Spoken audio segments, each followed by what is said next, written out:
नृसिंह सरस्वती महाराज वासर ब्रह्मेश्वर तीर्थास आले असताना त्यांनी एका ब्राह्मणाला नदीमध्ये आत्महत्या करण्यापासून परावृत्त केले.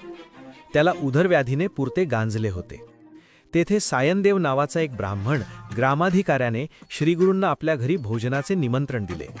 त्याने व त्याची पत्नी जाखाईने श्रीगुरूंची पूजा करून त्यांचा उत्तम पाहुणचार केला. श्रीगुरूंना, त्यांच्या शिष्यांना व त्या व्याधिग्रस्त ब्राह्मणाला सुग्रास भोजन दिले. श्रीगुरूंच्या कृपेने त्या भोजनानंतर ब्राह्मणाची उदरव्याधी कायमची गेली. या सेवेने प्रसन्न झालेल्या श्रीगुरूंनी सायनदेवाला अनेक उत्तम आशीर्वाद दिले. तेव्हा तो म्हणाला, स्वामी, मी ज्याची चाकरी करतो तो यवन ब्राह्मणघातकी असून तो माझा वध करणार आहे. मग आपला आशीर्वाद कसा फलद्रूप होणार? श्रीगुरूंनी त्याला निशंक मनाने यवन भेटीस जाण्यास सांगितले. त्याप्रमाणे तो यवनाकडे गेला असता सायनदेवाचे अग्निसमान भयंकर तेजस्वी रूप पाहून